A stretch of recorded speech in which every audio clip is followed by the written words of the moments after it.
Pengumuman yang familiar bergema di Bandara Internasional Soekarno-Hatta.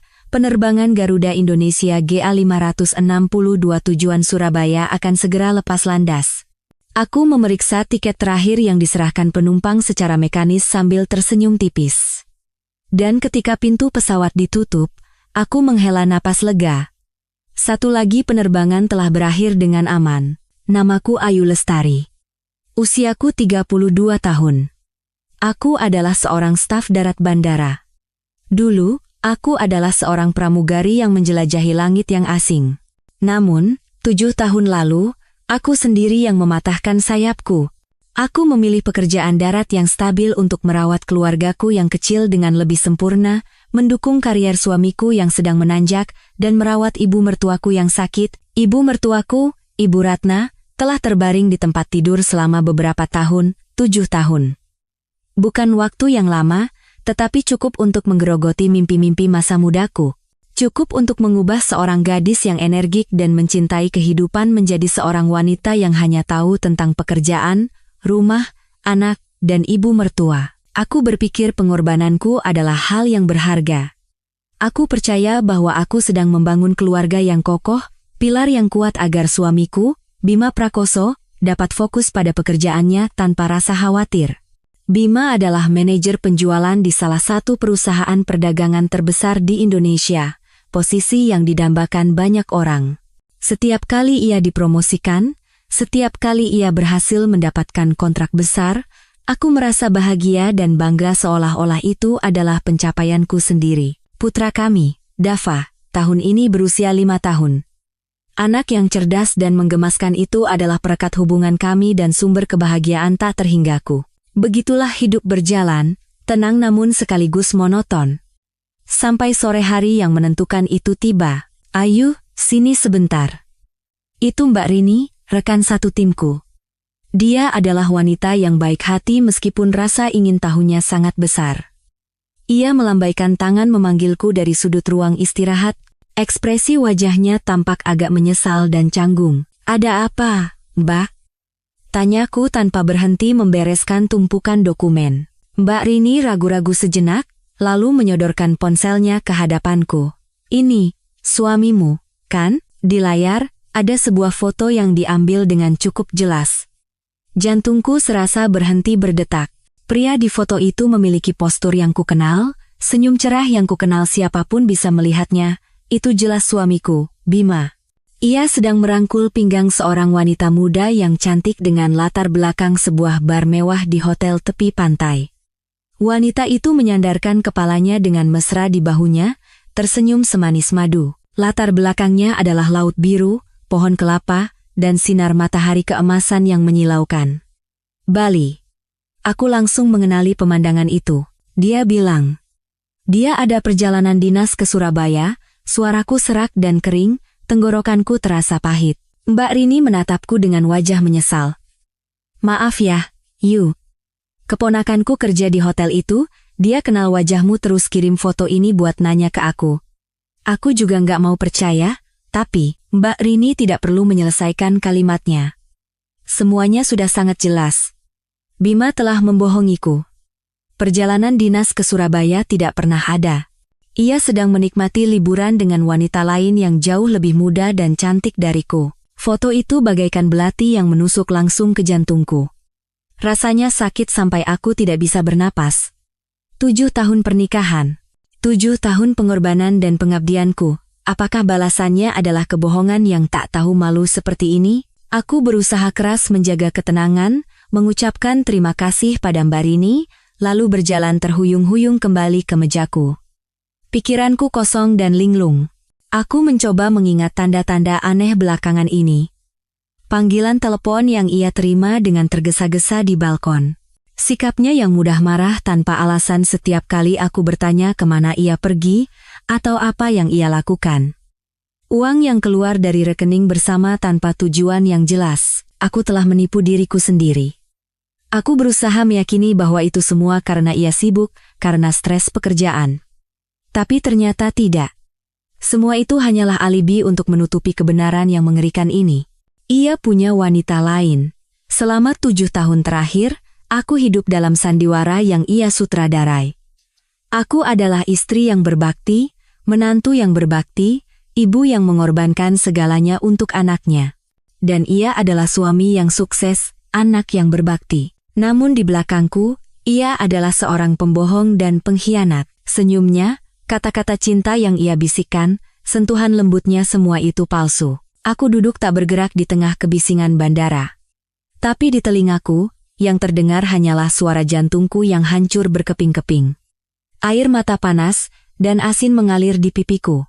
Aku merasa begitu bodoh dan menyedihkan.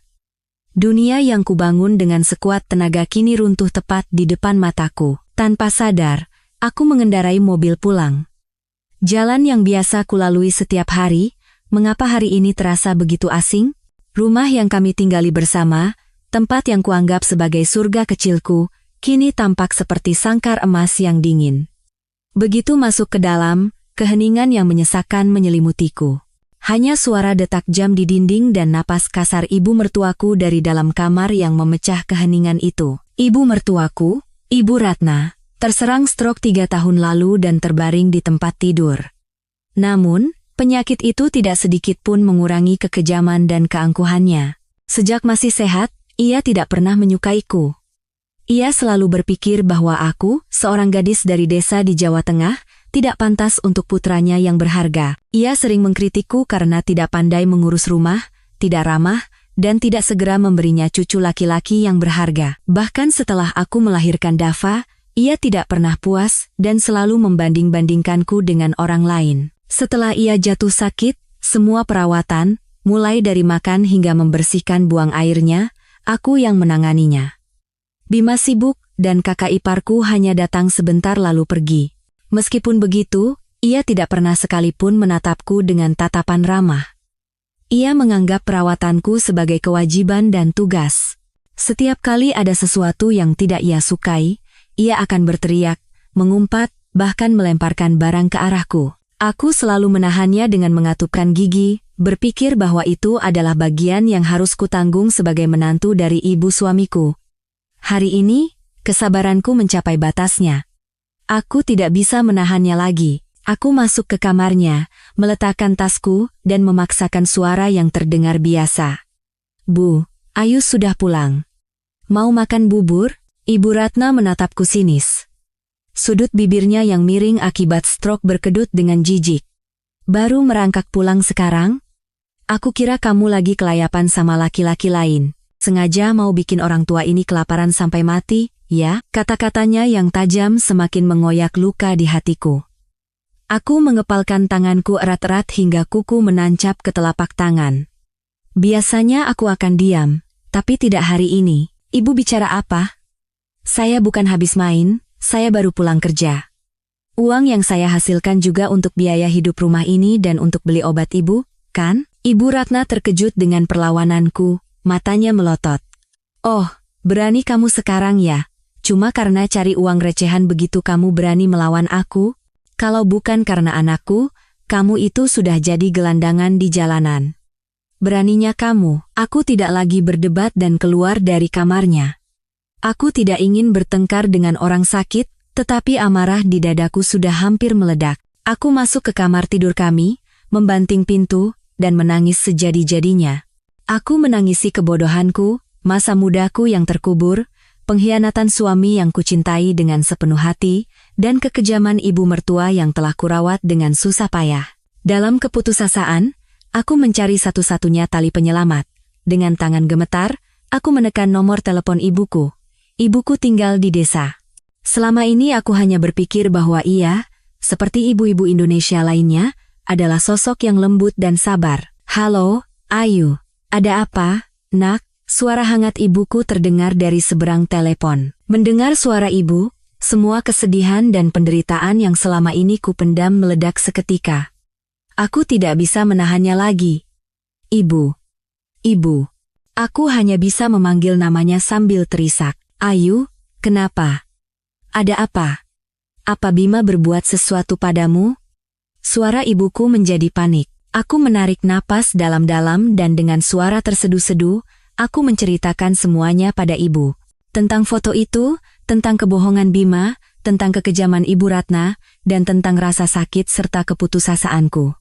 Aku berbicara dengan suara yang patah-patah dan kacau di antara isak tangis. Di seberang telepon, ibuku mendengarkan dengan tenang. Ia tidak memotong ceritaku, tidak memberikan simpati yang terburu-buru, hanya menunggu sampai aku menumpahkan semua emosiku. Ketika air mataku mengering dan suaraku serak, barulah ibu angkat bicara dengan tenang. Suaranya tidak lagi panik seperti di awal. Sebaliknya, suaranya terdengar sangat tenang dan tegas. Sudah, jangan menangis lagi, nak. Tangisan tidak akan menyelesaikan masalah. Sekarang, dengarkan baik-baik kata ibu. Aku terisak pelan sambil menyimak. Pertama, mulai sekarang, kamu harus bersikap seolah-olah tidak terjadi apa-apa. Perlakukan Bima dan ibunya seperti biasa, seolah kamu tidak pernah melihat foto itu. Bisa, iya. Tapi rasanya sulit sekali, Bu. Sulit pun harus dilakukan. Ini yang paling penting. Kedua, besok ibu akan selesaikan urusan di sini dan berangkat ke Jakarta. Ibu akan bantu merawat mertuamu di sana, jadi kamu bisa punya waktu untuk istirahat. Benaka, Bu? Tapi, tidak ada tapi-tapian, potong ibu. Dan ketiga, ini yang paling penting. Ibu dan kamu akan bersama-sama memberi pelajaran yang tidak akan pernah dilupakan seumur hidup pada suami pengkhianat dan ibu mertua jahat itu. Semua yang menjadi hakmu, dan juga Dava, akan ibu bantu rebut kembali. Kamu percaya sama ibu? Aku terperangah mendengar perubahan ibuku. Kemana perginya ibuku yang lembut dan sabar? Wanita di seberang telepon ini adalah orang yang sama sekali berbeda cerdas, tajam, dan penuh tekad. Di tengah keputusasaan yang ekstrem, kata-kata ibu bagaikan pelampung penyelamat. Aku tidak punya pilihan lain selain mempercayainya. Iya, Bu. Aku percaya. Bagus. Kalau begitu, lakukan apa yang ibu perintahkan. Serahkan semuanya pada ibu. Setelah telepon ditutup, aku duduk termangu di atas tempat tidur. Air mataku sudah berhenti, tetapi rasa sakitnya masih ada. Namun, rasa putus asa telah berubah menjadi emosi lain. Penantian. Menunggu ibu, menunggu rencana untuk balas dendam. 2 hari kemudian, ibu tiba di Jakarta. Ia hanya membawa 1 koper kecil. Dengan postur tubuhnya yang tegap, rambut berubannya yang disanggul rapi, dan yang terpenting, tatapan matanya yang cerah dan kuat, entah kenapa aku merasa tenang. Ibu tidak menangis atau mengutuk menantunya seperti ibu-ibu lain. Ia luar biasa tenang. Setelah menyapa Ibu Ratna yang terang-terangan menunjukkan ketidaksukaannya pada kedatangan besan dari desa, ibu menarikku ke kamar tidur dan mengunci pintu. Kemudian ia membuka kopernya. Di dalamnya, selain beberapa helai pakaian, ada barang-barang yang membuatku terkejut, sebuah kamera digital yang sangat kecil, beberapa perangkat yang terlihat seperti alat perekam, dan setumpuk dokumen tebal. Ini semua yang sudah ibu siapkan, kata ibu dengan suara rendah dan jelas. Ibu menunjukkan kamera itu padaku. Ini kamera super kecil. Pasang di sudut ruang keluarga dan kamar Ibu Ratna yang paling tidak mencolok. Kamera ini akan merekam suara dan video. Kita butuh bukti bagaimana wanita itu memperlakukanmu. Selanjutnya, ibu mengeluarkan tumpukan dokumen. Saat ibu membalik lembar demi lembar, duniaku sekali lagi jungkir balik. Dokumen itu berisi foto-foto Bima bersama beberapa wanita yang berbeda, bukan hanya satu, selama beberapa tahun terakhir. Ada yang terlihat seperti mahasiswi, ada juga yang tampak modis dan glamor. Mereka makan bersama, menonton film bersama, bahkan keluar masuk hotel. Ibu, kapan dan bagaimana bisa? Kaget, kan? Ibu menatap lurus ke mataku. Ibu sudah curiga pada Bima sejak lama. Firasat seorang ibu tidak pernah salah. Sejak setahun yang lalu, ibu menyewa orang untuk mengawasinya. Ibu tidak memberitahumu karena tidak mau membuatmu sakit hati, dan saat itu kita belum punya cukup bukti untuk menjatuhkannya. Dengan tangan gemetar, aku menerima foto-foto itu. Jantungku terasa seperti diremas. Perselingkuhannya bukan baru-baru ini, tapi sudah direncanakan dan dilakukan secara sistematis untuk menipuku sejak lama. Aku telah hidup bersama iblis berwujud manusia. Bukan itu saja, lanjut ibu dengan suara dingin. Ia menunjuk ke dokumen lain di tumpukan itu. Itu adalah salinan laporan transaksi rekening bank. Ini bagian yang paling mengerikan. Selama 2 tahun terakhir, Bima diam-diam menarik uang dari rekening tabungan bersama kita. Totalnya hampir 500 juta rupiah, dipindahkan ke rekening pribadinya. Dan dengan uang itu, ia membeli apartemen mewah di Kemang, dan membiarkan salah satu gadis itu tinggal di sana. Aku merasa dunia berputar. 500 juta. Uang yang kami kumpulkan dengan berhemat selama bertahun-tahun. Aku berkorban. Aku bekerja keras. Aku tidak pernah membeli barang mahal untuk diriku sendiri. Semuanya demi keluarga kami dan masa depan Dava. Dan dia, dengan kejamnya mengambil semua itu dan menghamburkannya untuk bersenang-senang dengan wanita lain. Rasa sakit di hatiku kini berubah menjadi kemarahan yang membara. Bajingan, desisku. Aku akan langsung menemuinya dan menuntut penjelasan. Tunggu. Ibu memegang tanganku. Kalau kamu marah sekarang, kamu akan merusak segalanya. Jangan bertindak gegabah. Bima itu licik dan penuh perhitungan. Kalau kamu membuat keributan sekarang, dia akan mengelak atau bahkan membalikkan kesalahan padamu.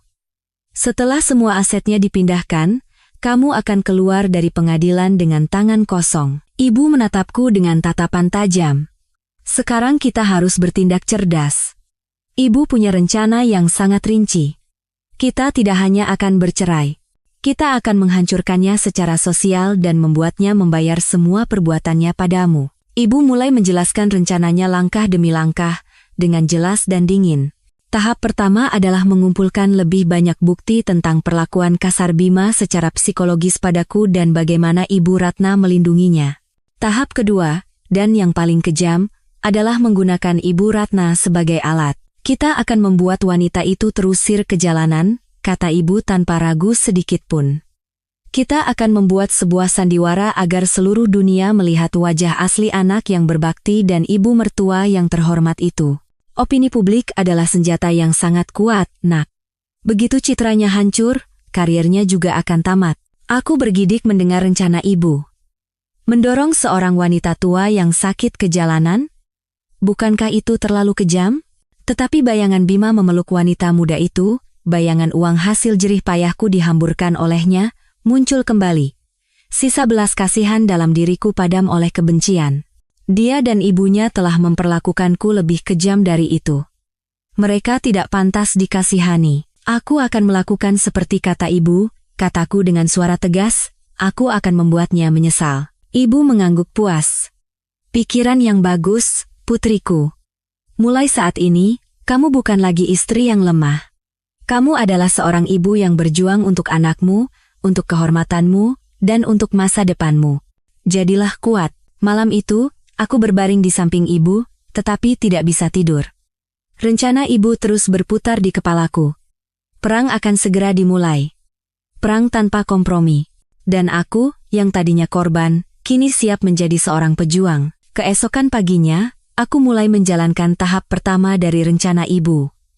Aku harus membuat keberadaan ibu di rumah ini tampak wajar dan legal agar Bima dan ibunya tidak curiga.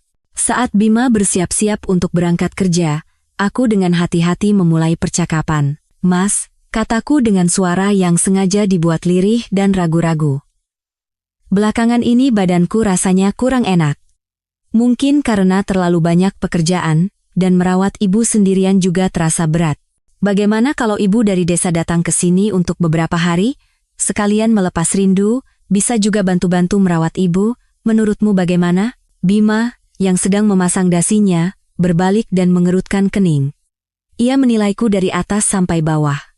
Aku berusaha memasang ekspresi selelah dan sepucat mungkin. Entah karena wajahku benar-benar terlihat buruk, atau karena alasan lain, ia langsung mengangguk. Boleh juga. Bagus kalau ibumu datang. Kamu jadi tidak terlalu lelah, dan aku juga bisa hemat, tidak perlu sewa perawat. Kata-kata terakhirnya bagaikan pisau yang menusuk hatiku. Di matanya, ibuku tidak lebih dari seorang perawat gratis. Aku menundukkan kepala untuk menyembunyikan tatapan benciku, tetapi dalam hati aku menambahkan satu baris lagi ke dalam daftar dosanya. Maka, ibuku secara resmi tinggal bersama kami. Bima tidak curiga sedikit pun, bahkan tampak senang karena beban merawat ibunya yang tua berkurang. Ia sama sekali tidak tahu bahwa keberadaan ibuku adalah awal dari kehancurannya. Sejak hari pertama, ibu mulai bekerja. Ia berakting sebagai wanita desa yang lugu, pendiam, dan hanya tahu bekerja dalam diam. Saat Bima sudah berangkat kerja, ibu dengan cekatan memasang 2 kamera super kecil yang ia bawa. Satu disembunyikan di balik pot tanaman di sudut ruang keluarga, menghadap langsung ke sofa tempat Ibu Ratna biasa menonton TV. Satu lagi dipasang dengan cerdik di atas lemari di kamar Ibu Ratna, dengan pemandangan ke seluruh ruangan. Semuanya dilakukan dengan sempurna tanpa meninggalkan jejak. Sejak ibu datang, hidupku memang terasa lebih ringan. Ibu mengambil alih perawatan Ibu Ratna. Ia memasak bubur bergizi dan dengan sabar menyuapinya sesendok demi sesendok. Ia membersihkan kamarnya hingga bersih dan wangi. Setiap malam, ia memijat lengan dan kaki Ibu Ratna. Ibu melakukan semua itu dalam diam dan dengan tulus. Sikapnya sangat kontras dengan sikap Ibu Ratna yang tajam dan cerewet. Dan seperti yang ibu duga, Ibu Ratna sama sekali tidak berterima kasih atas perawatan ibu. Sebaliknya, ia menjadi semakin sombong dan kejam. Mungkin ia berpikir bahwa ibuku, sama sepertiku, adalah orang yang harus tunduk pada perintahnya. "Hei, Besan, bubur hari ini asin sekali. Kamu mau membunuhku?" "Ya." Ibu Ratna membanting mangkuk bubur yang telah dimasak ibu dengan susah payah selama berjam-jam. Bubur panas tumpah ke lantai, bahkan mengenai tangan ibu. Ibu tidak berkata apa-apa, hanya diam-diam membersihkan lantai dengan lap, lalu kembali ke dapur untuk memasak bubur yang lain. "Jalanmu kenapa begitu?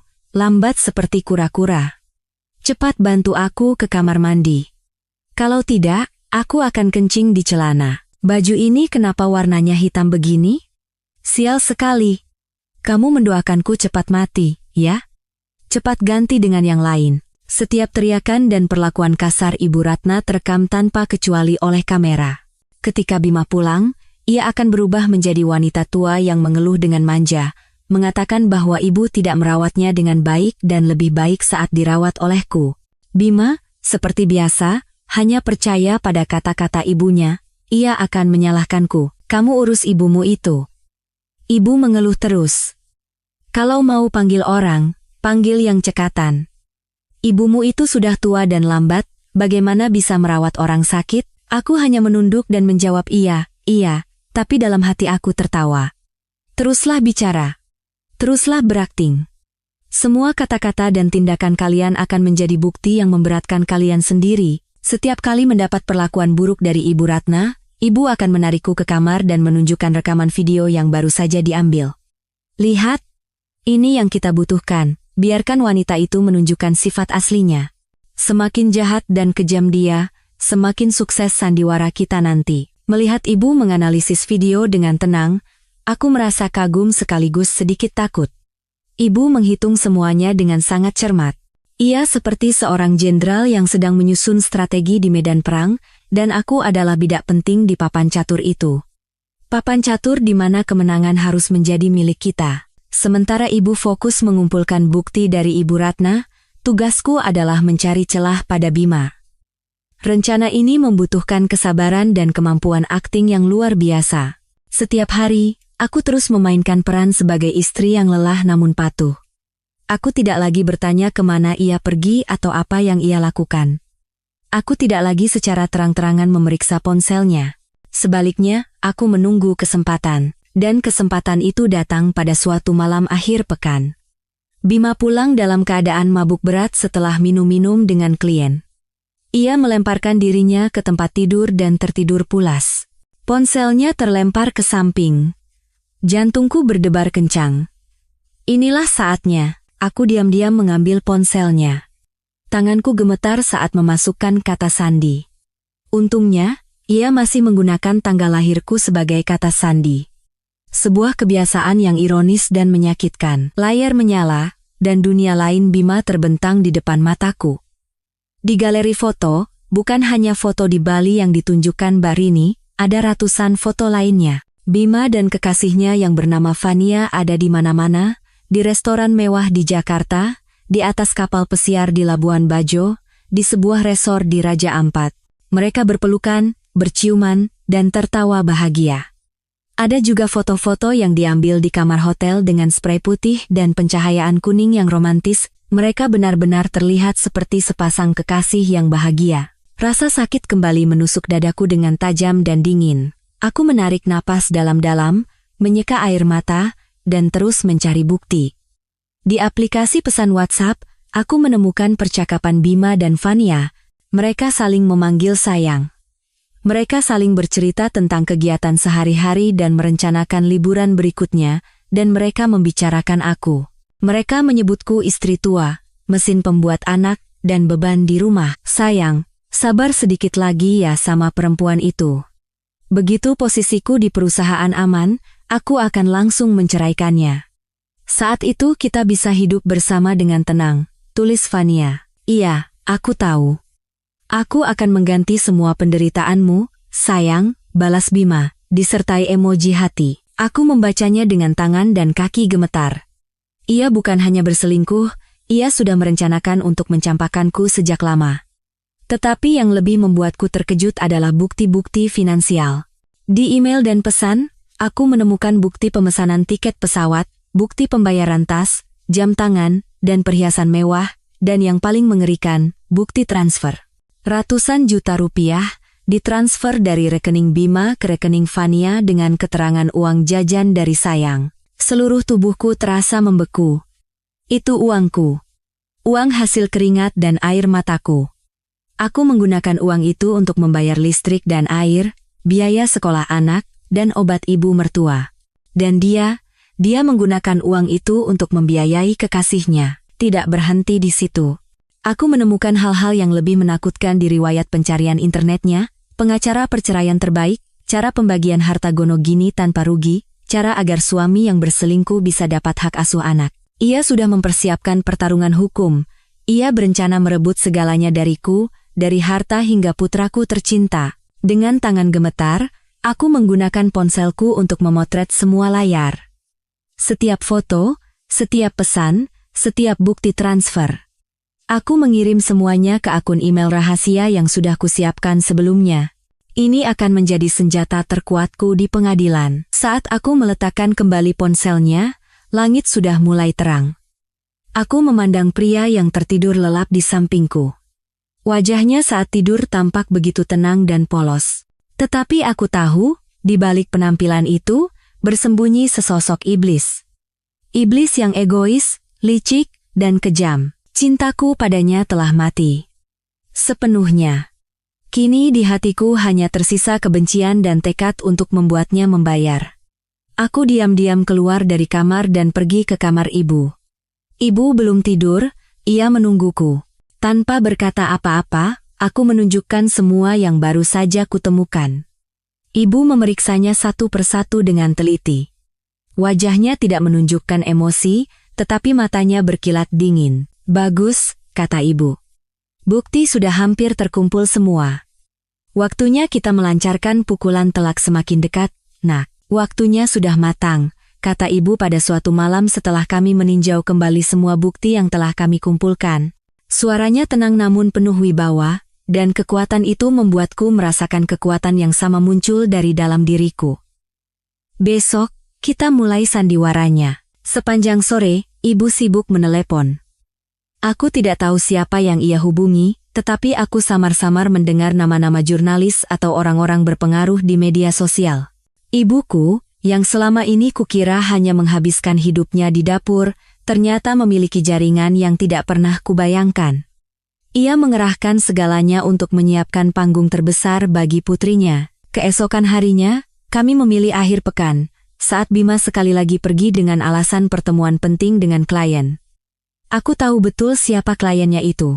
Ibu dan aku mulai bersiap. Kami memilihkan pakaian yang paling lusuh dan menyedihkan untuk Ibu Ratna. Aku merasa sedikit bersalah, tetapi ibu menatapku dengan tatapan tegas. Jangan lupa, mereka telah memperlakukanmu lebih buruk dari ini. Merasa kasihan sekarang sama dengan bunuh diri. Ibu memberiku sebotol kecil obat tetes mata. Gunakan saat perlu. Tapi ibu yakin air matamu akan tulus. Kami menempatkan Ibu Ratna di kursi roda dan berbohong bahwa kami akan mengajaknya jalan-jalan mencari udara segar. Ia tampak tidak senang, tetapi tidak menolak. Mungkin ia juga bosan terlalu lama terkurung di dalam rumah. Ibu memanggil taksi online berkapasitas 7 penumpang.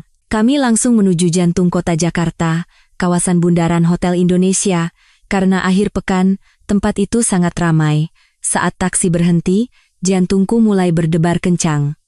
Aku takut dengan tatapan orang-orang, takut tidak memiliki keberanian untuk memainkan peranku dengan sempurna. Ibu menggenggam tanganku erat. Kehangatan dan keyakinannya menular padaku. Jangan takut nak, pikirkan Dava. Pikirkan masa depanmu dan anakmu, kamu sedang melakukan hal yang benar. Kami mendorong kursi roda Ibu Ratna ke tempat yang paling mencolok di pinggir jalan. Ibu mundur, berbaur dengan kerumunan, dan bersiap merekam video dari jauh. Sekarang, panggung ini milik aku. Menarik napas dalam-dalam, membiarkan semua kesedihan dan penderitaan yang selama ini kupendam meluap. Obat tetes mata dari ibu tidak diperlukan. Air mata panas mulai mengalir di pipiku. Aku terduduk di samping kursi roda, menutupi wajahku, dan menangis terseduh-seduh. Awalnya hanya isakan tertahan, tetapi perlahan menjadi tangisan yang memilukan dan putus asa. Kerumunan mulai memperhatikan, dan beberapa orang yang penasaran berhenti. "Mbak, ada apa?" tanya seorang ibu parubaya. Aku mengangkat wajahku yang basah oleh air mata dan memulai aktingku. Suaraku bergetar dan terbata-bata. "Tolong, Bu. Tolong kami. Suami saya meninggalkan kami." Aku mulai bercerita. Aku menceritakan bagaimana aku harus mengorbankan karierku untuk merawat ibu mertuaku yang sakit. Aku menceritakan bagaimana suamiku yang seorang pejabat sukses berselingkuh dan memberikan semua uangnya kepada kekasihnya. Aku menceritakan bagaimana ia tidak pernah peduli pada ibunya yang sakit dan melimpahkan semua beban padaku. Aku menceritakan kelelahanku, kesulitanku, dan bagaimana aku kebingungan karena tidak punya uang sepeser pun untuk membeli obat ibu mertuaku. Dia pergi dengan wanita muda dan cantik itu. Dia bilang ibu adalah beban. Dia menyuruh saya membuangnya ke jalanan kalau tidak sanggup merawatnya. Sekarang saya harus bagaimana? Saya juga seorang wanita, saya ingin dicintai. Kenapa takdir begitu tidak adil pada saya? Aku meraung dan memohon dengan menyedihkan. Setiap kata yang kuucapkan adalah bagian dari kebenaran, ditambah dengan rasa sakit dan amarahku. Ini bukan akting. Aku hanya menumpahkan semua yang telah kutahan. Ceritaku memancing simpati orang-orang. Kerumunan semakin banyak. Bisik-bisik dan gumaman semakin keras. Ponsel-ponsel terangkat ke arahku dan Ibu Ratna. Tirai pertunjukan telah resmi dibuka. Ibu Ratna awalnya bingung dengan apa yang terjadi. Ketika ia mendengar ceritaku dan kerumunan mengelilinginya, ia sadar bahwa ia menjadi pusat perhatian. Alih-alih diam, sifat sombong dan kejamnya kembali muncul. Ia berpikir aku sedang menjelek-jelekkan putranya yang berharga. "Heh, kamu.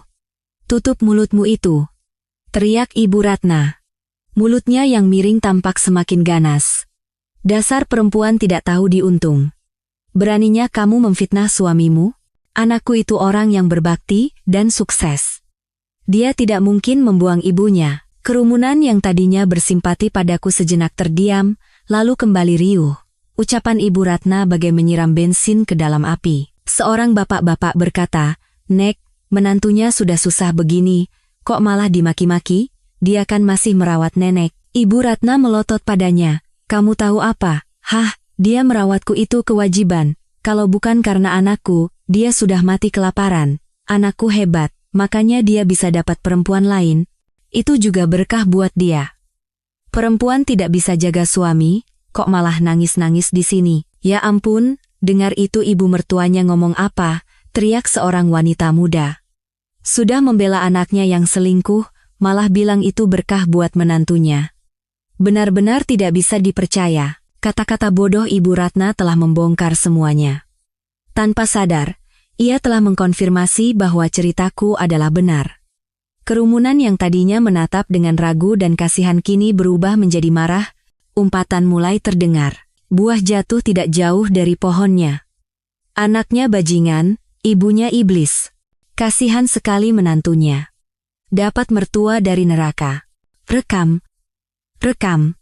Sebarin wajah keluarga ini ke internet biar seluruh dunia tahu. Ponsel-ponsel diarahkan pada kami seperti moncong senjata. Kilatan lampu terus menyala. Ibu Ratna semakin marah, berteriak dan mengumpat, mengeluarkan kata-kata paling kasar. Ia memakiku, memaki kerumunan, bahkan memaki keluargaku. Setiap kata yang ia ucapkan semakin memperburuk citra dirinya dan Bima. Aku terus memainkan peranku. Aku hanya duduk di sana, menangis dengan lemah dan menyedihkan. Aku membiarkan amarah kerumunan dan kebodohan Ibu Ratna melakukan sisanya. Dari kejauhan, Ibu merekam semuanya. Ia tidak hanya merekam.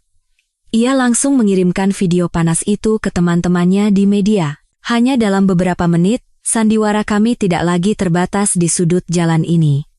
Video itu mulai muncul di berbagai grup komunitas online dan portal berita dengan judul-judul yang sensasional. Viral. Istri menangis di bundaran HI sambil merawat mertua lumpuh, ditinggal suami pejabat demi selingkuhan. Komentar kejam ibu mertua, selingkuh itu berkah, netizen murka. Wajah asli suami sampah dan mertua iblis terbongkar ke publik. Video itu menyebar dengan kecepatan yang tak terkendali. Hanya dalam 1 jam, sudah ada ribuan kali dibagikan dan puluhan ribu komentar. Wajahku, wajah Ibu Ratna, dan foto Bima yang dengan cepat ditemukan oleh netizen, tersebar di mana-mana. Bima, yang tadinya seorang pejabat sukses, dalam sekejap menjadi suami sampah yang dihujat dan dikutuk oleh seluruh masyarakat. Ketika ibu merasa semuanya telah mencapai puncaknya, ia memberiku isyarat. Aku membantu Ibu Ratna, yang sudah kelelahan berteriak, naik ke taksi lain dan bergegas meninggalkan panggung. Duduk di dalam mobil, melihat orang-orang yang masih berdebat dan kilatan ponsel yang tidak kunjung padam, aku tahu kami telah berhasil. Badai media telah dimulai, dan badai itu akan segera menyapu bersih semua yang dimiliki Bima. Badai media menghantam Bima lebih cepat dari yang kuduga. Saat itu, ia sedang duduk di lounge bisnis bandara bersama kekasihnya, bersiap untuk perjalanan dinas berikutnya ke Labuan Bajo.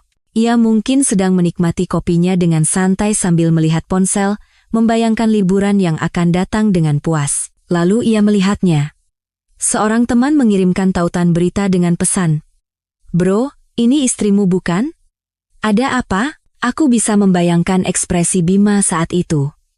Wajah santainya pasti berubah menjadi kaget, lalu pucat, dan akhirnya menjadi marah besar. Ia melihat fotoku yang sedang menangis, foto ibunya di kursi roda, dan wajahnya sendiri yang sedang dihujat di mana-mana.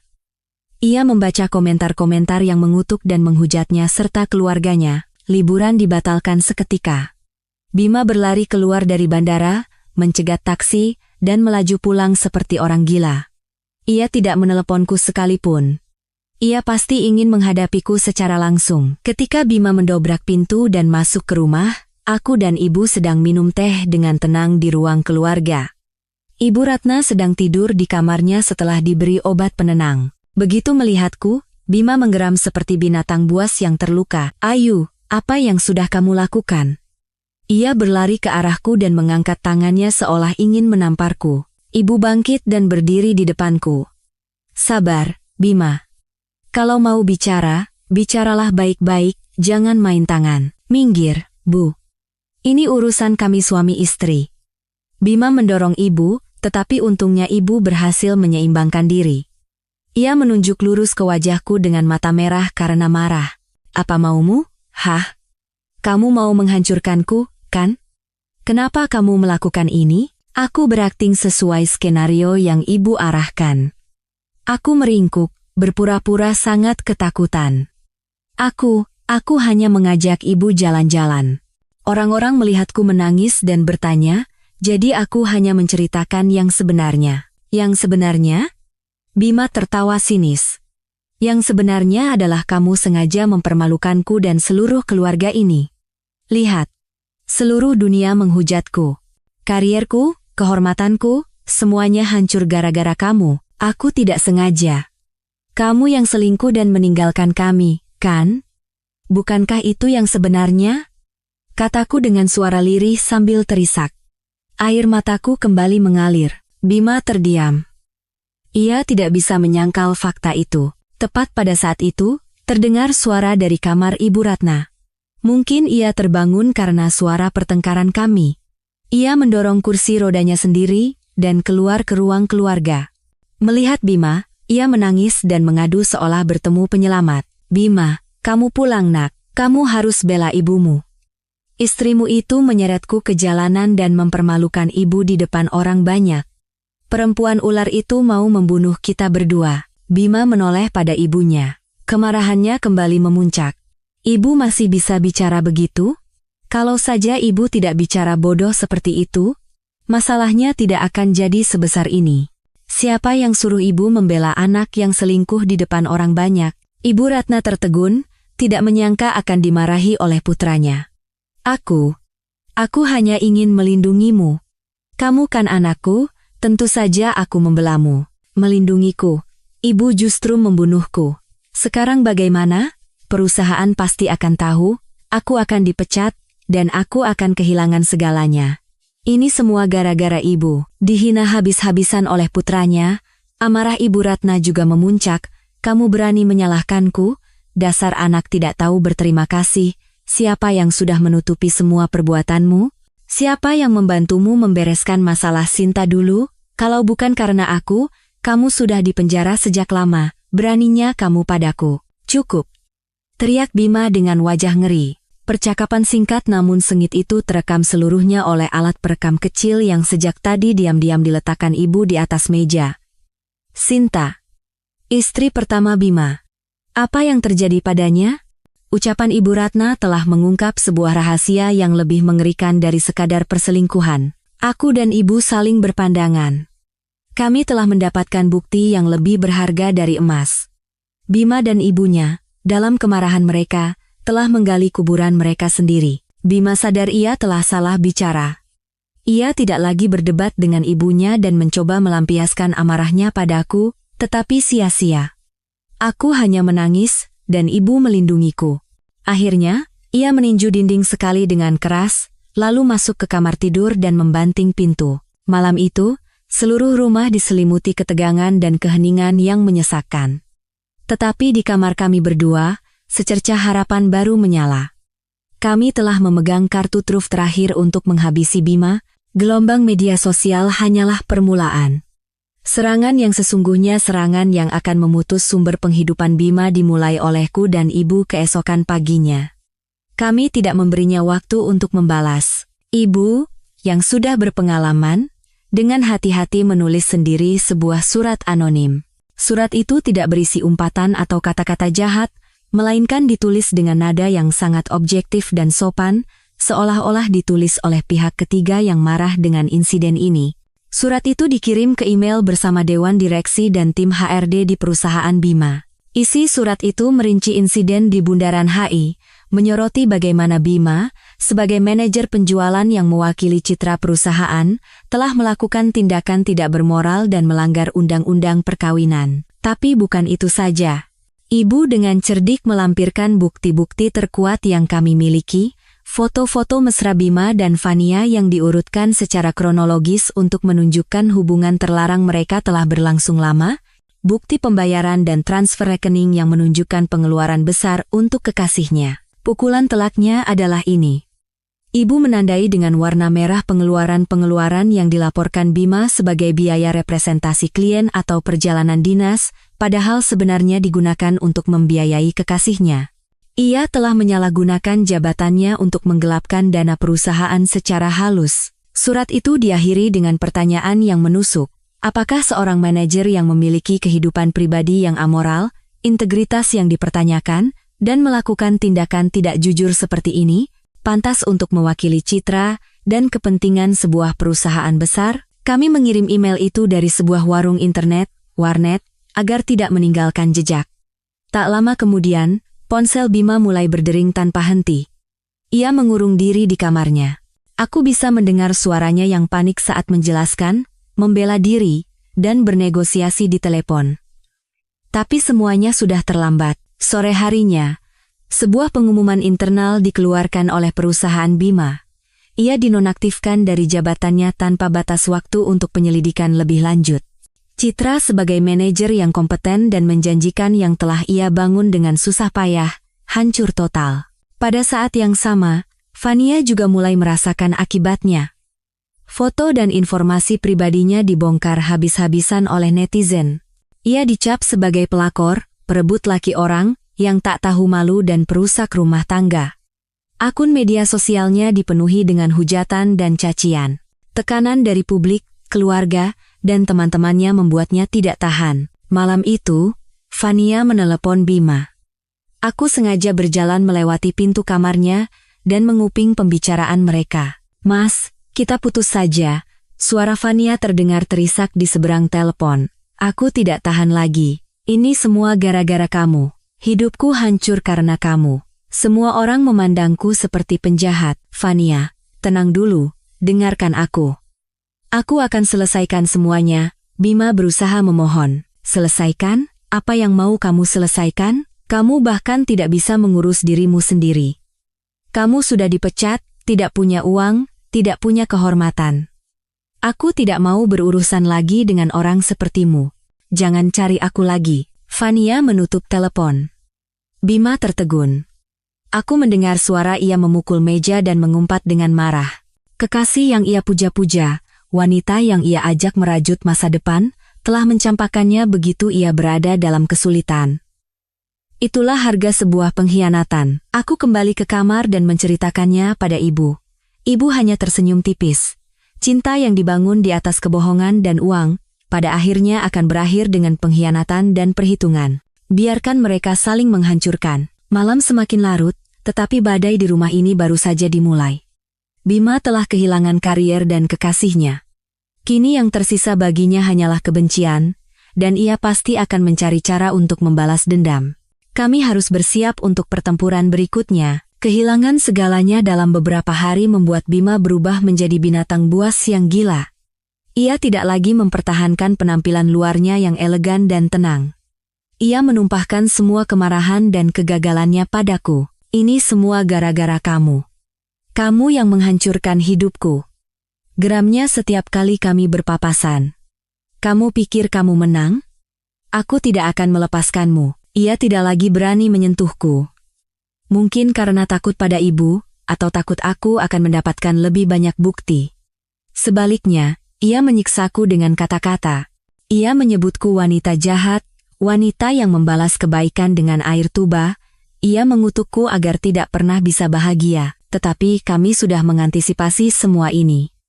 Ibu menasihatiku untuk tetap diam sepenuhnya.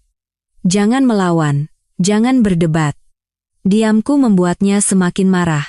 Dan ketika ia tidak bisa berbuat apa-apa padaku, ia menggunakan cara yang paling licik. Suatu pagi saat aku bersiap-siap berangkat kerja, 2 orang polisi berseragam muncul di depan rumah. Mereka memberitahuku bahwa mereka menerima laporan dari warga bahwa aku telah menganiaya dan menyiksa ibu mertuaku yang tua dan sakit. Pelapornya tidak lain adalah Bima. Aku terdiam. Aku tidak percaya ia bisa begitu tak tahu malu. Ia sendiri yang menelantarkan ibunya, dan sekarang ia berani menuduhku. Bima berdiri di belakang kedua polisi itu, menatapku dengan tatapan penuh kemenangan. Ia pasti berpikir telah berhasil menyudutkanku. Ia ingin menggunakan hukum untuk membalas dendam dan mencemarkan nama baikku, tapi ia salah. Aku dan ibu sudah siap menghadapi situasi ini. Silakan masuk, Pak Polisi, kata ibu dengan tenang. Kami siap bekerja sama untuk mengungkap kebenaran. Setelah para polisi duduk, ibu mulai menjelaskan. Ia tidak panik sama sekali. Ia mengeluarkan tablet dan memutar video-video yang telah direkam oleh kamera tersembunyi. Bapak-bapak, ini adalah bukti bagaimana putri saya merawat ibu mertuanya dan bagaimana beliau meresponsnya. Di layar, video ditampilkan dengan jelas. Adegan saat aku dengan sabar menyuapi Ibu Ratna sesendok demi sesendok, sementara ia terus mengumpat. Adegan saat aku membersihkan makanan yang sengaja ia tumpahkan. Adegan saat ibuku memijatnya sementara ia terus menyindir. Para polisi itu menggelengkan kepala saat menontonnya. Bukan itu saja, lanjut ibu. Pak Bima menuduh putri saya telah melakukan kekerasan pada ibunya. Kalau begitu, silakan lihat video ini. Ibu memutar video lain. Adegan di mana Ibu Ratna mencoba meraih remote di atas meja, lalu kehilangan keseimbangan dan jatuh dari kursi rodanya. Tepat pada saat itu, aku yang berada di dapur berlari keluar dan segera membantunya berdiri. Tidak ada orang lain di ruangan itu, ia jatuh dengan sendirinya. Wajah Bima berubah pucat pasi. Ia tergagap. Tidak benar. Dia merekayasa video itu. Dia menjebak saya. Salah satu polisi menoleh ke arah Bima dan berkata dengan tegas, "Pak Bima, kami akan memeriksa keaslian video ini. Tetapi dari apa yang kami lihat, laporan Anda sama sekali tidak berdasar. Membuat tuduhan palsu terhadap orang lain adalah tindakan melanggar hukum. Mohon pikirkan kembali tindakan Anda." Kedua polisi itu pergi, meninggalkan Bima yang berdiri termangu di tengah rumah. Rencana balas dendamnya gagal total. Alih-alih menyakitiku, ia justru membuat dirinya sendiri terlihat sebagai penuduh yang licik. Malam itu, ia tidak lagi berteriak. Ia minum sendirian dalam kegelapan. Agresivitasnya telah berubah menjadi kegagalan dan keputusasaan. Ia kalah, dengan memalukan, tetapi perang belum berakhir. Masih ada rahasia terakhir, kebenaran mengerikan yang akan segera kami ungkapkan. Setelah upaya tuduhan palsunya gagal, Bima menjadi semakin berbahaya. Ia tidak lagi berteriak, tetapi diamnya lebih menakutkan. Ia menatapku dan ibu dengan tatapan penuh kebencian, seolah siap menerkam kapan saja. Beberapa kali ia pulang dalam keadaan mabuk, merusak barang-barang di rumah sambil menggumamkan ancaman. Merasakan situasi yang semakin genting, aku dan ibu, bersama pengacara kami, mengajukan perintah penahanan darurat ke pengadilan. Permohonan itu dilampiri dengan rekaman pertengkaran Bima dengan ibu, foto-foto perabotan yang rusak, dan surat pernyataanku tentang ancamannya. Pengadilan dengan cepat mengabulkan permohonan itu. Bima dilarang mendekatiku, putraku, dan rumah kami dalam radius 100 meter. Pada saat yang sama, untuk mencegahnya terus memindahkan aset, pengacaraku meminta pengadilan untuk membekukan semua aset atas nama Bima, rekening bank, dan properti hingga proses perceraian selesai. Bima menerima surat perintah dari pengadilan di rumah. Ia membacanya, wajahnya menjadi pucat dan tangannya gemetar. Ia diusir dari rumahnya sendiri, dan semua akses finansialnya diblokir. Ia benar-benar terpojok. Saat Bima diam-diam mengemasi pakaiannya untuk pergi, ia tidak menatapku, tetapi aku bisa merasakan kebencian yang luar biasa di matanya. Saat pintu dibanting, aku akhirnya bisa menghela napas lega. Akhirnya, kami berdua mendapatkan kedamaian sejenak. Tetapi tepat ketika aku berpikir bisa beristirahat, sebuah panggilan telepon tak terduga menyeretku ke dalam badai yang lebih besar. "Halo, apa benar ini dengan Mbak Ayu?" Suara seorang wanita muda yang agak kukenal terdengar dari seberang telepon. "Iya, saya sendiri. Ini siapa ya?" "Saya. Vania." "Vania. Kekasih Bima." Jantungku serasa mencelos. Kenapa ia meneleponku? Untuk mengejek? Memprovokasi? Ada apa? Suaraku sedinjines. Tolong jangan tutup teleponnya." Suara Vania menjadi panik. "Saya telepon bukan untuk cari gara-gara. Saya mau bantu Mbak. Saya punya sesuatu yang sepertinya sangat Mbak butuhkan." Aku diam, curiga. Vania melanjutkan dengan suara gemetar. "Mas Bima. Dia itu iblis. Bodoh sekali saya sampai percaya padanya. Setelah berita Mbak viral, dia datang ke saya, mengancam dan minta uang. Dia bilang kalau saya tidak menuruti kemauannya, dia tidak akan melepaskan saya. Saya takut sekali, Mbak." Vania mulai menangis. Waktu bertengkar, dia keceplosan. Dia menceritakan sesuatu yang sangat mengerikan. Tentang istri pertamanya, Mbak Sinta. Nama Sinta disebut lagi. Kali ini bukan dari mulut Ibu Ratna, tetapi dari mulut kekasih Bima. "Cerita apa?" tanyaku, merasakan jantungku berdebar kencang. Dia bilang, "Kematian Mbak Sinta bukan karena kecelakaan alergi obat. Dia bilang dia sendiri yang melakukannya. Mbak Sinta, sama seperti Mbak sekarang, tahu kalau dia selingkuh dan minta cerai. Karena takut kehilangan harta dan kehormatannya, dia dengan licik membunuh Mbak Sinta. Seluruh tubuhku mendingin. Ucapan yang dilontarkan Ibu Ratna ternyata benar. Bima bukan hanya seorang peselingkuh dan pelaku kekerasan. Ia adalah seorang pembunuh. Bagaimana aku bisa percaya padamu? Aku berusaha tetap tenang. Saya punya buktinya, kata Fania cepat. Dia menceritakan semuanya saat mabuk. Dia bilang dia menukar obat penenang Mbak Sinta dengan obat yang bisa memicu syok anafilaksis yang fatal. Tapi dia tidak tahu kalau di lorong rumah sakit hari itu ada CCTV. Dia berhasil mengambil rekaman aslinya dan menghancurkannya. Tapi saya diam-diam sudah membuat salinannya untuk berjaga-jaga. Saya akan kirimkan ke Mbak. Saya hanya minta satu hal. Nanti di pengadilan, tolong jangan beratkan saya. Saya juga korban yang ditipu olehnya. Segera setelah panggilan berakhir, Fania mengirimkan file video itu ke emailku. Aku dan ibu membukanya dengan tangan gemetar. Videonya buram dan tanpa suara, tetapi isinya cukup untuk membuat siapapun yang melihatnya merinding. Itu adalah rekaman Bima yang diam-diam memasuki kamar rawat Sinta di tengah malam. Ia melihat sekeliling, lalu dengan cepat mengeluarkan suntikan dari sakunya dan menyuntikkannya ke dalam infus istrinya. Kemudian, ia keluar dari kamar dengan tenang. Beberapa jam kemudian, alarm dari monitor jantung Sinta berbunyi, dan para perawat bergegas masuk. Semuanya sangat jelas. Ini bukan lagi bukti perselingkuhan. Ini adalah bukti pembunuhan. Aku dan ibu duduk termangu di dalam kamar. Kebencian dalam diriku kini telah berubah menjadi rasa takut dan jijik. Aku telah hidup bersama seorang pembunuh berdarah dingin selama 7 tahun. Ibu, sekarang kita harus bagaimana? Tanyaku gemetar. Ibu, setelah terkejut sejenak, kembali tenang seperti biasanya. Ia menggenggam tanganku erat, tatapannya tegas. Jangan takut, nak, keadilan akan ditegakkan. Iblis itu harus membayar semua dosanya. Besok kita bawa ini ke pengacara. Gugatan cerai ini bukan lagi sekadar perceraian biasa. Akhirnya, hari sidang terakhir gugatan cerai kami tiba. Udara di dalam ruang sidang terasa hikmat dan menyesakan. Aku duduk di kursi penggugat. Di sampingku ada ibu dan pengacaraku, Pak Haris, seorang pria parubaya yang tenang namun dengan tatapan mata yang tajam. Di seberang, Bima duduk dengan penampilan kuyu dan lesu. Ia menatapku dengan mata cekung yang penuh kebencian. Di sampingnya duduk seorang pengacara muda yang tampak percaya diri. Sidang dimulai. Pihak Bima maju lebih dulu. Pengacaranya mencoba menggambarkanku sebagai istri pencemburu yang buta, yang merekayasa segalanya untuk mencemarkan nama baik suaminya dan merebut hartanya.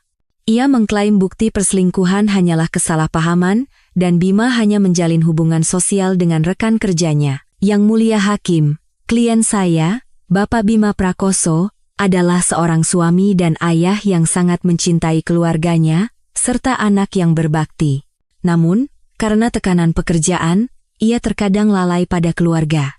Alih-alih memahami dan berbagi, Ibu Ayu Lestari justru menaruh curiga tanpa dasar, bahkan tega membawa ibu mertuanya yang tua dan sakit ke jalanan untuk mempermalukan suaminya. Ini menunjukkan bahwa Ibu Ayu Lestari memiliki watak yang kejam dan tidak layak mendapatkan hak asuh anak. Mendengar kata-kata tak tahu malu itu, aku hanya bisa mengepalkan tangan, tetapi Pak Haris memberiku isyarat untuk tetap tenang. Kemudian, mereka menghadirkan saksi kunci mereka, Ibu Ratna. Ia masuk ke ruang sidang dengan kursi roda. Berbeda dengan kesombongannya yang biasa, ia tampak lemah dan menyedihkan. Jelas, ia telah dilatih dengan baik oleh pengacara Bima. Saksi, bisakah Anda ceritakan bagaimana perlakuan menantu Anda, Ibu Ayu Lestari, selama tinggal bersama Anda? Tanya pengacara Bima dengan suara simpatik. Ibu Ratna mulai terisak. Sangat berat, Pak Pengacara, dia menganiaya saya, membuat saya kelaparan, dan memaki saya. Suatu kali dia bahkan mendorong saya sampai jatuh. Dia bilang saya ini beban dan parasit. Dia juga berkomplot dengan ibunya untuk mengusir saya dari rumah. Ia menangis dan mengadu dengan menyedihkan, membuatku seolah-olah menantu paling tidak berbakti dan paling kejam di dunia. Bima di sampingnya mengangguk-angguk, berpura-pura khawatir pada ibunya. Mereka memainkan drama yang sempurna di depan pengadilan. Setelah kesaksian Ibu Ratna selesai, ruang sidang hening. Semua mata tertuju padaku, campuran antara kasihan dan celaan. Kini giliran pengacaraku, Pak Haris, untuk berdiri. Ia tidak terburu-buru, dengan tenang ia mengajukan satu pertanyaan pada Ibu Ratna. Saksi, apakah Anda yakin semua yang baru saja Anda katakan adalah kebenaran? Tentu saja benar. Saya mungkin sudah tua, tapi ingatan saya masih bagus, kata Ibu Ratna dengan tegas. Baiklah, kata Pak Haris, lalu menoleh ke arah hakim. Yang mulia hakim, untuk membuktikan bahwa kesaksian saksi sepenuhnya bohong, kami ingin mengajukan sebuah video. Layar besar di ruang sidang menyala. Video pertama adalah adegan Ibu Ratna membanting mangkuk bubur dan memaki ibuku. Berikutnya adalah adegan ia jatuh sendiri dari kursi rodanya dan aku bergegas membantunya. Dan banyak video lain yang menunjukkan perlakuannya yang kejam padaku dan ibu. Wajah Ibu Ratna berubah dari putih menjadi ungu. Ia tergagap. Tidak, itu rekayasa, mereka menjebak saya. Pengacara Bima juga membeku.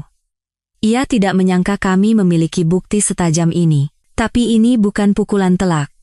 Pak Haris melanjutkan. Yang mulia hakim, tindakan saksi ini bukan kebetulan. Ia melakukannya atas suruhan dan paksaan dari putranya sendiri, terdakwa Bima Prakoso. Kami ingin mengajukan satu lagi rekaman suara. Rekaman pertengkaran Bima dan ibunya diputar. Suara Bima yang berteriak menyalahkan ibunya, dan satu kalimat fatal dari Ibu Ratna terdengar jelas. Siapa yang membantumu membereskan masalah Sinta dulu? Kalau bukan karena aku, kamu sudah dipenjara sejak lama. Seluruh ruang sidang terkejut. Siapa Sinta? Apa yang terjadi? Hakim harus mengetuk palu untuk menertibkan suasana. Bima terduduk lemas di kursinya. Wajahnya tidak berdarah sama sekali. Ia tahu semuanya telah berakhir. Drama mereka telah berakhir dengan memalukan, dan hanya kebenaran yang paling mengerikan yang menunggu untuk diungkap. Setelah rekaman suara diputar, suasana di ruang sidang menjadi sangat berat. Semua mata tertuju pada Bima dan Ibu Ratna yang gemetar dengan wajah pucat pasi. Hakim dengan ekspresi tegas menatap lurus ke arah Bima dan bertanya, terdakwa, siapa orang yang bernama Sinta yang disebutkan dalam rekaman, dan apa hubungannya dengan Anda? Bima menunduk dalam-dalam. Diam. Keringat dingin mengalir deras. Pengacaranya buru-buru berdiri untuk mencoba menyelamatkan situasi. Yang mulia, itu hanya ucapan yang dilontarkan karena marah, tidak memiliki kekuatan hukum. Hal ini tidak relevan dengan kasus perceraian hari ini. Tidak relevan? Pengacaraku, Pak Haris, memotong ucapan pengacara muda itu dengan tegas. Yang mulia, kami berpendapat ini sangat relevan. Karena ini menunjukkan watak asli terdakwa, seorang manusia yang tidak segan-segan melakukan apapun untuk mencapai tujuannya, tanpa sedikit pun rasa bersalah. Pak Haris mengangguk ke arahku, memberi isyarat. Aku menarik napas dalam-dalam, mencoba menenangkan jantungku yang berdebar kencang. Inilah momen penentuan. Yang mulia hakim, suara Pak Haris bergema di seluruh ruang sidang. Orang yang disebut Sinta adalah almarhumah Sinta Dewi, istri pertama dari terdakwa Bima Prakoso. 5 tahun yang lalu, ia dinyatakan meninggal dunia akibat syok anafilaksis setelah pemberian obat. Kasus ini ditutup sebagai kecelakaan yang tragis. Tapi, apakah itu kebenarannya? Pak Haris berhenti sejenak, membangun ketegangan hingga puncaknya. Hari ini, kami membawa bukti terakhir. Bukti yang akan membongkar semua kebohongan dan kejahatan terdakwa. Dengan izin yang mulia, kami ingin memutar sebuah video. Hakim mengangguk. Layar besar kembali menyala. Kali ini bukan video kehidupan sehari-hari di rumah, melainkan rekaman CCTV buram dengan tanggal dan waktu 5 tahun yang lalu tertera di sudutnya. Seluruh ruang sidang menahan napas. Video itu menunjukkan lorong rumah sakit yang sepi di tengah malam. Pintu sebuah kamar terbuka, dan Bima masuk diam-diam. 5 tahun yang lalu ia lebih muda, tetapi sorot matanya sudah penuh kelicikan. Ia melihat sekeliling, lalu mendekati tempat tidur di mana seorang wanita terbaring tidur, pasti Sinta. Ia mengeluarkan suntikan kecil dari sakunya dan dengan cepat menyuntikkan isinya ke dalam kantong infus yang tergantung di samping tempat tidur pasien. Tindakannya tegas dan dingin. Setelah selesai, Ia keluar dari kamar dengan tenang seolah tidak terjadi apa-apa. Video berhenti di situ, tetapi keheningan di ruang sidang lebih menakutkan daripada ledakan. Semua orang terperangah. Ibu Ratna menatap putranya dengan tatapan kosong, lalu pingsan di atas kursi rodanya. Bima hancur total. Ia menatap layar dengan tatapan kosong, wajahnya pucat karena ngeri. Ia tidak pernah bermimpi bukti kejahatan yang ia kira telah terkubur selamanya akan ditayangkan di depan seluruh dunia. Tidak. Itu palsu. Semuanya palsu. Bima tiba-tiba berteriak seperti orang gila. Ia bangkit dan menunjuk ke arahku. Itu perbuatannya. Dia menjebakku. Dia mau membunuhku. Perempuan itu iblis. Ia kehilangan akal dan mencoba menyerangku. Tetapi petugas keamanan pengadilan segera meringkusnya. Teriakan dan umpatan gila Bima bergema di seluruh ruang sidang. Tenang. Bawa keluar terdakwa. Hakim mengetuk palunya dengan keras. Bima diseret keluar sambil terus meronta dan berteriak. Dramanya sebagai suami sukses dan anak berbakti berakhir dengan citra seorang pembunuh gila. Semua kebenaran telah terungkap, dan keadilan, meskipun terlambat, akhirnya bersinar. Setelah Bima diseret keluar dan Ibu Ratna dibawa untuk pertolongan pertama, sidang sempat diskors lalu dilanjutkan kembali. Udara masih terasa berat oleh kebenaran mengerikan yang baru saja terungkap, tetapi ketegangan sedikit mereda. Pengacara Bima, dengan wajah pucat pasi, tidak lagi bisa memberikan pembelaan apapun. Semua bukti terlalu jelas, dan kata-kata apapun menjadi sia-sia. Hakim, setelah berdiskusi dengan majelis, berdiri dan membacakan putusan akhir. Suaranya yang tegas dan jelas bergema di tengah keheningan mutlak ruang sidang. Setelah meninjau seluruh berkas perkara, bukti-bukti yang diajukan, dan seluruh jalannya persidangan, majelis hakim menyatakan bahwa terdakwa Bima Prakoso terbukti telah melakukan tindakan-tindakan yang melanggar Undang-Undang Perkawinan, termasuk kekerasan psikologis terhadap penggugat Ayu Lestari, dan penelantaran terhadap ibu kandungnya, Ibu Ratna. Tindakan-tindakan ini telah menyebabkan luka fisik dan batin yang mendalam bagi penggugat dan menjadi penyebab utama keretakan rumah tangga. Hakim berhenti sejenak dan menatap lurus ke arahku. Pengadilan mengabulkan gugatan cerai dari penggugat Ayu Lestari. Hubungan perkawinan antara Ayu Lestari dan Bima Prakoso secara resmi berakhir mulai hari ini. Mendengar itu, aku menghela napas lega. Akhirnya, aku bebas. Hakim melanjutkan. Mengenai hak asuh anak, mempertimbangkan cacat moral dan perilaku tidak pantas dari terdakwa Bima Prakoso, maka diputuskan bahwa ia tidak memiliki kualifikasi dan syarat untuk mengasuh anak. Oleh karena itu, pengadilan menetapkan bahwa anak, Dava Prakoso, akan diasuh secara langsung oleh penggugat Ayu Lestari hingga berusia 18 tahun. Terdakwa Bima Prakoso wajib memberikan nafkah anak setiap bulan sesuai dengan hukum yang berlaku. Air mata mengalir, tetapi kali ini air mata bahagia. Aku bisa menjaga putraku di sisiku. Mengenai harta bersama, mempertimbangkan kesalahan berat terdakwa Bima Prakoso selama perkawinan dan kontribusi penggugat Ayu Lestari dalam pembentukan dan pemeliharaan aset, maka pengadilan memutuskan pembagian sebagai berikut. Penggugat Ayu Lestari mendapatkan 70% dari total nilai harta bersama, termasuk kepemilikan penuh atas apartemen yang saat ini ditinggali dan tabungan yang setara. Terdakwa Bima Prakoso mendapatkan sisa 30%. Selain itu, terdakwa Bima Prakoso wajib membayar ganti rugi moral kepada penggugat Ayu Lestari sebesar 500 juta rupiah. Aku dan ibu saling berpandangan, tidak bisa menyembunyikan kegembiraan kami.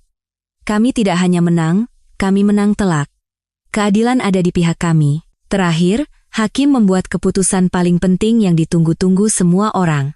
Mengenai fakta baru yang terungkap selama persidangan, yaitu keadaan seputar kematian istri pertama terdakwa, almarhumah Sinta Dewi, pengadilan menilai bahwa kasus ini memiliki indikasi tindak pidana kriminal yang sangat serius. Oleh karena itu, pengadilan memutuskan untuk menyerahkan seluruh barang bukti terkait, termasuk rekaman suara dan video CCTV, kepada pihak kepolisian untuk dilakukan penyelidikan atas dugaan pembunuhan oleh terdakwa Bima Prakoso dan dugaan penyembunyian kejahatan oleh ibunya, Ibu Ratna. Putusan ini berlaku seketika, palu hakim diketuk, mengakhiri persidangan yang penuh drama. Aku menang, Aku mendapatkan kembali kebebasanku, kehormatanku, anakku, dan semua yang menjadi hakku. Dan Bima, ia tidak hanya kehilangan segalanya, tetapi juga akan menghadapi pengadilan hukum atas dosa mengerikan yang telah ia perbuat. Saat pintu pengadilan ditutup, sebuah pintu baru yang lebih cerah dalam hidupku terbuka. Saat melangkah keluar dari gedung pengadilan, langit Jakarta hari itu luar biasa cerah dan biru. Sinar matahari keemasan yang menyilaukan jatuh di pundakku, seperti pelukan hangat yang menenangkan. Aku menarik napas dalam-dalam, merasakan udara kebebasan. Perang telah berakhir. Mimpi buruk selama 7 tahun akhirnya sirna. Ibu menggenggam tanganku erat. Matanya berbinar bahagia. Ibu bilang apa, nak? Keadilan selalu berpihak pada orang baik. Kita menang. Kami tidak langsung pulang, melainkan mencari sebuah restoran yang tenang untuk merayakannya. Itu adalah makanan paling lezat yang pernah kumakan selama bertahun-tahun. Tidak ada lagi beban, tidak ada lagi kekhawatiran. Hanya ada kami berdua, dan kebahagiaan karena telah terbebas. Berita persidangan menyebar dengan cepat. Media sekali lagi ramai. Kali ini, Bima bukan lagi sekadar suami sampah, melainkan pembunuh berdarah dingin. Saat kejahatannya terungkap, kemarahan publik semakin memuncak. Perusahaan lama Bima segera mengumumkan pemecatan resminya, menyatakan bahwa mereka tidak akan menoleransi tindakan yang melanggar hukum dan moral. Semua pintu seolah tertutup di depan Bima. Sementara itu, terjadi hal lain yang tak terduga. Ibu Ratna, setelah siuman di rumah sakit dan mendengar putusan pengadilan serta mengetahui bahwa ia juga bisa dihukum karena menyembunyikan kejahatan, melakukan tindakan yang tidak disangka siapapun, untuk menyelamatkan dirinya sendiri, ia secara sukarela menghubungi polisi dan memberikan kesaksian yang memberatkan putranya sendiri atas kematian Sinta. Ia menceritakan dengan rinci bagaimana ia membantu merekayasa alibi Bima dan membersihkan tempat kejadian. Ia melakukan segalanya dengan harapan mendapatkan keringanan hukuman. Ikatan suci antara ibu dan anak hancur berkeping-keping oleh keegoisan dan ketakutan sesaat. Mendengar berita itu, aku hanya tersenyum tipis. Karma. Bima mendapatkan tusukan terakhir dari ibunya sendiri, orang yang sangat ia percayai dan yang menjadi kaki tangannya dalam kejahatan. Itu mungkin hukuman yang paling pahit baginya. Beberapa hari kemudian, aku kembali ke rutinitasku. Rekan-rekan kerjaku di bandara menatapku dengan pandangan yang berbeda. Ada rasa penasaran, ada simpati, tetapi yang paling banyak adalah rasa hormat. Mbak Rini berlari dan memelukku erat. Ayu, kamu hebat sekali. Aku bangga padamu. Kita perempuan memang harus kuat begini. Aku tersenyum. Aku bukan lagi Ayu yang lemah dan penurut di masa lalu. Aku telah bertransformasi. Badai yang mengerikan tidak merobohkanku, justru membuatku lebih kuat dan tegar. Aku siap memulai hidup baru. Hidup yang hanya ada aku, putraku, dan hari-hari tenang yang terbentang di depan. Hidup tanpa Bima dan Ibu Ratna terasa luar biasa tenang. Tidak ada lagi udara tegang dan menyesakan di rumah, tidak ada lagi kata-kata sindiran dan caci maki. Sebagai gantinya, tawa ceria Dava dan waktu makan malam kami yang hangat mengisi rumah. Aku menghabiskan lebih banyak waktu dengan putraku. Mengajaknya ke taman, membacakan dongeng setiap malam. Melihatnya tertidur dengan senyum di bibir, aku tahu semua pengorbanan dan perjuanganku sangat berharga. Di tempat kerja, setelah semua badai berlalu, para atasan mulai melihat kembali kemampuan dan dedikasiku. Mereka mengakui profesionalisme dan ketenangan yang kutunjukkan bahkan di tengah badai. Beberapa bulan setelah persidangan, sebuah kesempatan tak terduga datang padaku. Posisi Kepala Departemen Layanan Darat kosong, dan aku direkomendasikan sebagai kandidat. Berkat pengalaman bertahun-tahun dan kinerja luar biasa belakangan ini, aku resmi diangkat. Dari seorang staf biasa menjadi manajer. Ini bukan sekadar promosi, melainkan pengakuan dan penegasan atas nilai diriku yang telah lama hilang. Hidupku perlahan memasuki orbit baru yang stabil dan cerah. Aku berpikir akan hidup seperti ini, mencurahkan seluruh cintaku pada anakku dan merawat ibuku yang sudah menua. Aku tidak lagi percaya pada cinta dan tidak punya keberanian untuk membuka hati pada pria manapun. Luka yang ditinggalkan Bima di hatiku terlalu dalam. Tetapi hidup selalu punya kejutan. Aku bertemu Arya dalam sebuah rapat gabungan antar departemen di bandara. Ia adalah kepala tim keamanan, seorang pria berusia akhir 30-an, tinggi, tegap, dan berpenampilan ramah.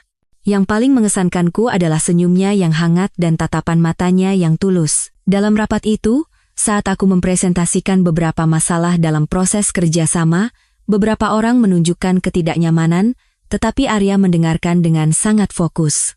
Ia tidak hanya setuju dengan usulanku, tetapi juga memberikan solusi yang sangat masuk akal dari sudut pandang keamanan. Caranya berbicara yang tenang, menghargai, dan konstruktif membuatku langsung merasa simpati. Setelah rapat selesai, ia yang pertama kali menghampiriku. "Selamat siang, Bu Ayu. Saya Arya Nugraha. Presentasi Anda tadi sangat mengesankan." "Terima kasih," jawabku sambil tersenyum sedikit malu. "Masukan dari Bapak juga sangat membantu. Kami berbicara lebih lanjut tentang pekerjaan." Aku mengetahui bahwa Arya adalah orang yang sangat cerdas, pengertian, dan bertanggung jawab. Berbeda dengan Bima yang tampak hebat dari luar tetapi kosong di dalam, Arya memancarkan rasa aman yang bisa diandalkan. Sejak hari itu, kami sesekali berpapasan di bandara.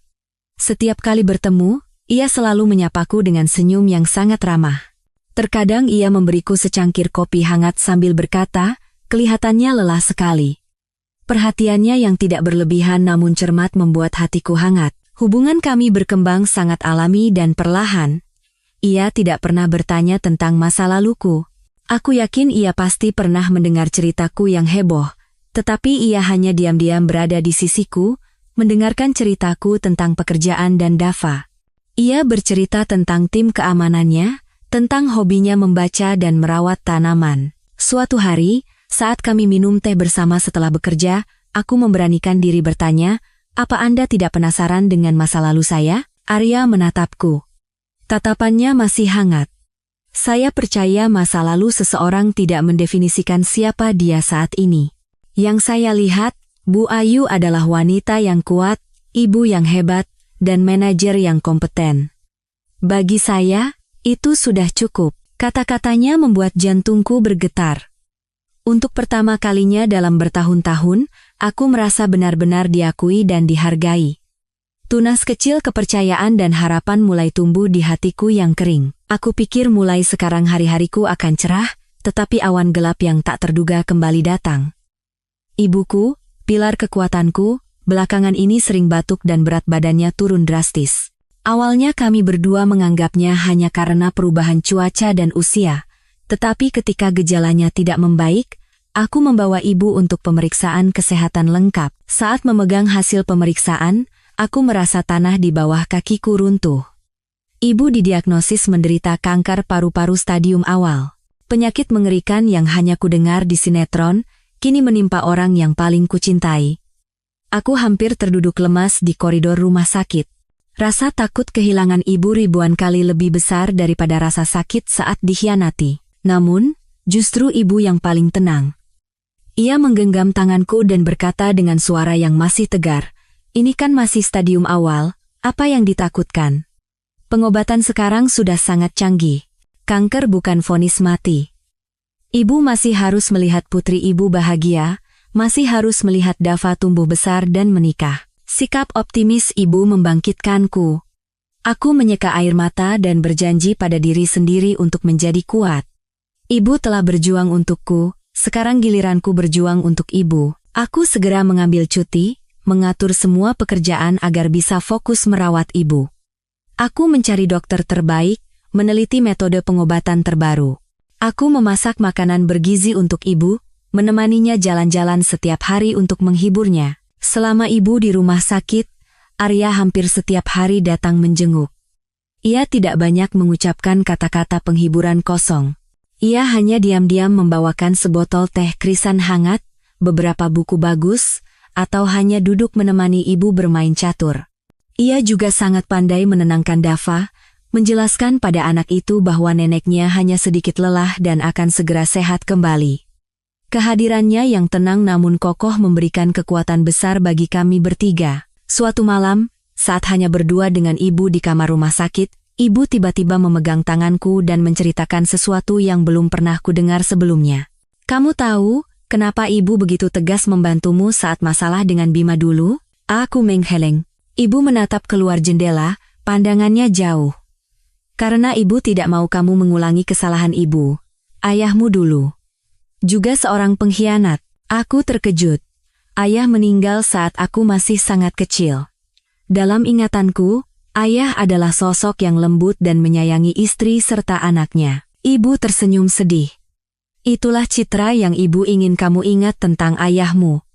Tapi kenyataannya, dia juga berselingkuh dan sangat menyakiti ibu. Waktu itu, ibu juga hampir menyerah sepertimu. Tapi ibu tidak bisa, karena kamu. Ibu memilih diam dan sabar demi memberimu keluarga yang utuh. Tapi ibu salah. Kesabaran ibu tidak membawa kebahagiaan. Itu hanya membuat ibu hidup dalam penderitaan dan tidak bisa menahan orang yang ingin pergi.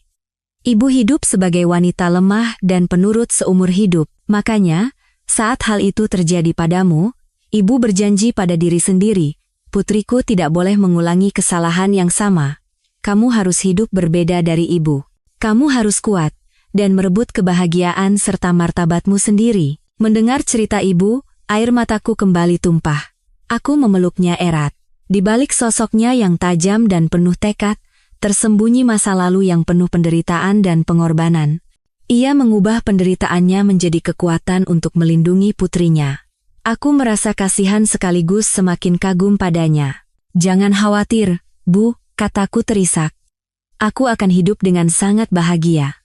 Termasuk untuk ibu harus sembuh. Harus, Bu. Ibu tersenyum sambil mengelus kepalaku. Iya, ibu tahu, nak. Ujian seperti ini tidak akan merobohkan ibu. Ujian ini tidak merobohkanku. Sebaliknya, itu membuatku menyadari nilai keluarga dan cinta, dan aku tahu, bahkan di saat-saat tergelap pun, akan ada tangan yang menolongku bangkit. Tangan ibuku, dan tangan hangat Arya. Setelah perawatan intensif, kesehatan ibu membaik secara signifikan. Dokter mengatakan respons pengobatannya sangat efektif berkat deteksi dini dan sikap positif pasien. Ibu diizinkan pulang untuk beristirahat sambil menunggu jadwal operasi, dan kehidupan kami kembali tenang. Tetapi, pohon ingin tenang, angin tak mau berhenti. Suatu malam akhir pekan, saat Arya sedang berkunjung dan menghabiskan waktu bersama kami, tiba-tiba bel pintu berbunyi dengan keras. Aku pergi membukakan pintu dan membeku. Itu Bima. Penampilannya jauh lebih kuyu dan menyedihkan daripada saat terakhir kali kulihat di pengadilan. Tubuhnya kurus, janggutnya tidak terawat, dan bau alkohol yang menyengat tercium darinya. Ia menatapku dengan mata merah penuh dendam. Aku mau lihat Dava. Biarkan aku bertemu anakku. Teriaknya sambil mencoba menerobos masuk. Aku segera menghalanginya. Pergi. Pengadilan sudah melarangmu mendekati kami. Larang? Dia anakku. Aku punya hak untuk menemuinya. Bima mendorongku. Tepat pada saat itu, Arya keluar dari dalam dan berdiri di depanku. Ia tidak berkata apa-apa, hanya berdiri dengan tubuh besarnya menjadi perisai yang kokoh.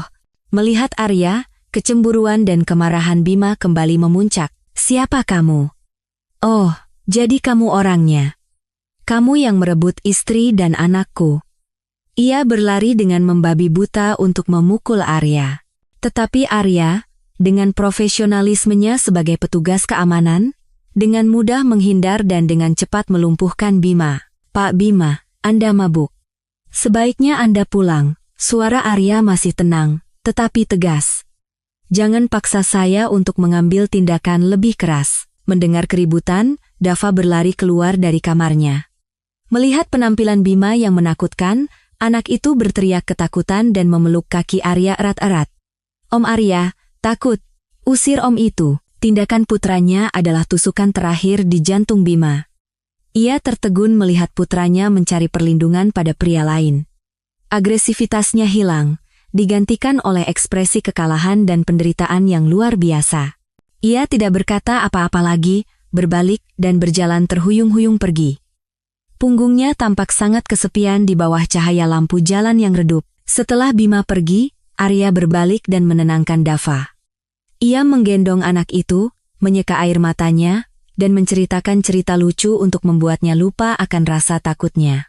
Melihat pemandangan itu, hatiku terasa hangat. Malam itu, setelah ibu dan Dava tidur, aku dan Arya duduk di ruang tamu. Aku berterima kasih padanya karena telah melindungi kami. Arya menatapku, tatapannya lebih lembut dan tulus dari sebelumnya. Ayu, katanya. Aku tidak ingin menjadi orang yang hanya melindungimu di saat-saat seperti ini.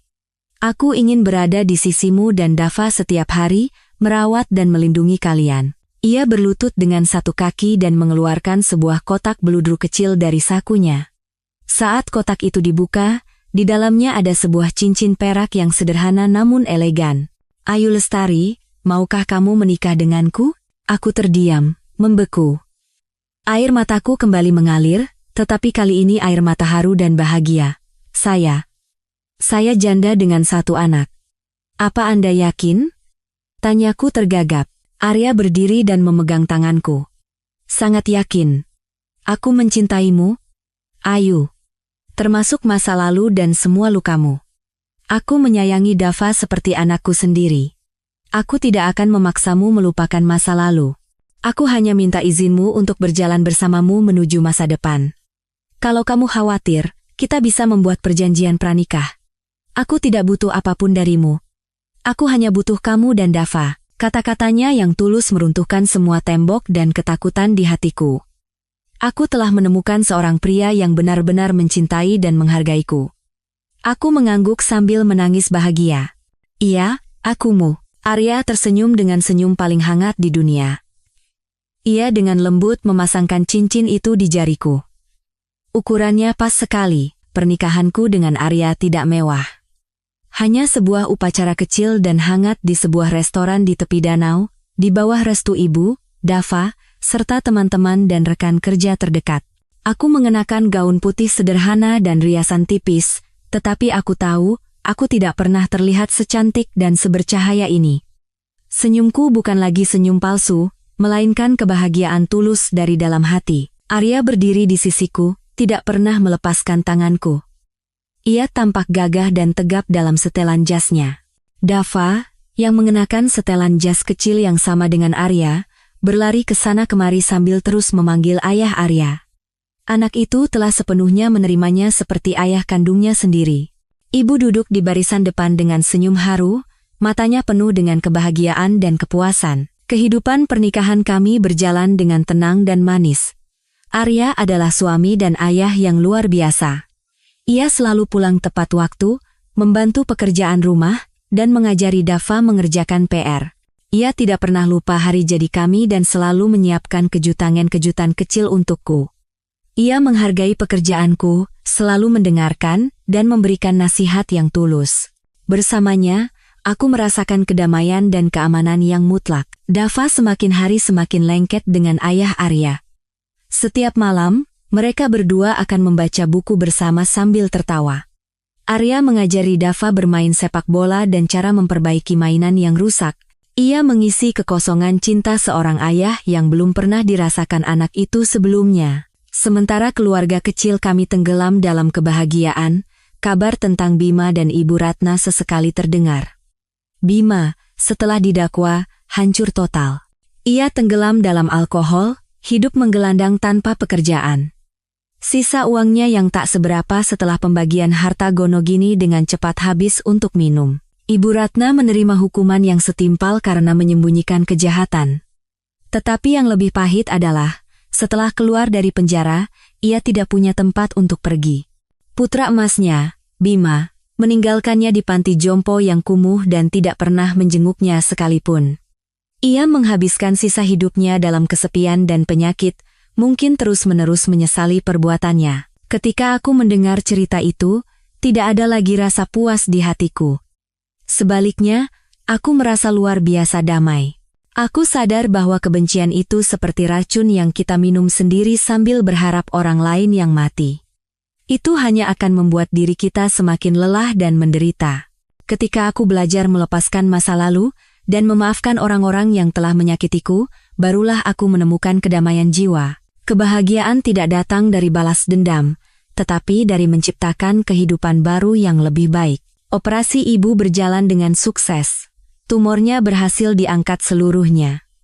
Berkat semangat positif dan perawatan intensif dari keluarga, ibu pulih dengan sangat cepat. Beberapa bulan kemudian, ia sudah bisa berjalan dan beraktivitas hampir normal. Melihat ibu bermain dengan gembira bersama cucunya di taman kecil yang dirawat sendiri oleh Arya, aku merasa tidak ada lagi yang kuinginkan. Suatu sore yang cerah, keluarga kami berjalan-jalan di taman. Arya menggandeng tanganku dengan satu tangan, dan dengan tangan lainnya ia menggendong Dava di pundaknya.